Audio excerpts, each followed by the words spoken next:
ನಮಸ್ಕಾರ ಎಲ್ಲರಿಗೂ ಪುಸ್ತಕ ರಂಗ ಚಾನಲ್ಗೆ ತಮಗೆ ಸ್ವಾಗತ. ಏನಪ್ಪ ಇದು ಹಿಂದ್ಗಡೆ ಬುಕ್ಸ್ ಇಲ್ಲ, ಟೇಬಲ್ ಇಲ್ಲ, ಯಾವುದೋ ಬ್ರಿಡ್ಜ್ ಇದೆ ಅಂತ ನೀವು ಅನ್ಕೋಬೋದು. ಇದು ನಮ್ಮ ಆಸ್ಟ್ರೇಲಿಯಾ ದೇಶದ ಕ್ವೀನ್ಸ್ಲ್ಯಾಂಡ್ ರಾಜ್ಯದ ರಾಜಧಾನಿಯಾದ ಬ್ರಿಸ್ಬೇನ್ ನಗರದ ಮೋಸ್ಟ್ ಐಕಾನಿಕ್ ಸ್ಟೋರಿ ಬ್ರಿಡ್ಜ್ ಅಂತ. ಈಗ ವಿಧಾನಸೌಧವನ್ನು ನೋಡಿದ್ರೆ ಬೆಂಗಳೂರು ಹೇಗೆ ಜ್ಞಾಪಕ ಬರುತ್ತೋ, ಸ್ಟೋರಿ ಬ್ರಿಡ್ಜನ್ನು ನೋಡಿದ್ರೆ ಬ್ರಿಸ್ಬೇನ್ ಜ್ಞಾಪಕಕ್ಕೆ ಬರಲೇಬೇಕು. ಆಸ್ಟ್ರೇಲಿಯಾದಲ್ಲಿ ಈಗ ಹಬ್ಬದ ವಾತಾವರಣ ಶುರುವಾಗಿದೆ. ಇಲ್ಲಿ ಜನಕ್ಕೆ ಕ್ರಿಸ್ಮಸ್ಸೇ ದೊಡ್ಡ ಹಬ್ಬ. ಇದೇ ಹಬ್ಬದಲ್ಲಿ ದೀಪವನ್ನು ಬೆಳಗೋದು ಹಾಗೂ ದನಗಳನ್ನು ಕೂಡ ಬಿಡೋದು.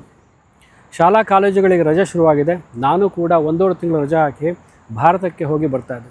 ಎಲ್ಲ ಕಾರಣದಿಂದ ಹವ್ಯಕರ ಸಂಪೂರ್ಣ ಪರಿಚಯದ ಮುಂದಿನ ಭಾಗವನ್ನು ತರುವಲ್ಲಿ ಸ್ವಲ್ಪ ವಿಳಂಬವಾಗ್ತಿದೆ. ಹೆಚ್ಚಿನ ಪಕ್ಷ ನಾನು ಫೆಬ್ರವರಿ ಎಂಡಲ್ಲಿ ಅಥವಾ ಮಾರ್ಚಲ್ಲಿ ಮುಂದಿನ ಭಾಗವನ್ನು ತರ್ತೇನೆ. ತದನಂತರ ನಿರಂತರವಾಗಿ ವಿಡಿಯೋವನ್ನು ತರುವ ಪ್ರಯತ್ನವನ್ನು ಮಾಡ್ತೇನೆ. ರಸಭಂಗವಾಗಿದ್ದರಿಂದ ದಯವಿಟ್ಟು ಕ್ಷಮಿಸಬೇಕು. ಹವ್ಯಕರ ಸಂಪೂರ್ಣ ಪರಿಚಯದ ಈ ವಿಡಿಯೋ ಸರಣಿಯಲ್ಲಿ ಒಟ್ಟು 5 ವಿಡಿಯೋನ ನಾನು ಮಾಡಿದ್ದೇನೆ. ಭಾಗ 1, ಭಾಗ 2 ಸುಮಾರಾಗಿ ಎಲ್ಲರೂ ನೋಡಿದ್ದೀರಾ. ಆದರೆ ಭಾಗ 3, ಭಾಗ 4, ಭಾಗ 5 ಕೆಲವೇ ಹವ್ಯಕರು ನೋಡಿದ್ದಾರೆ.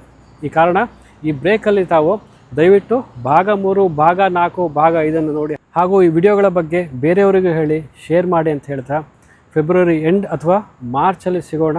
ಅಲ್ಲಿವರೆಗೆ ಬ್ರಿಸ್ಬೇನಿಂದ ರಂಗನಾಥನ ನಮಸ್ಕಾರಗಳು.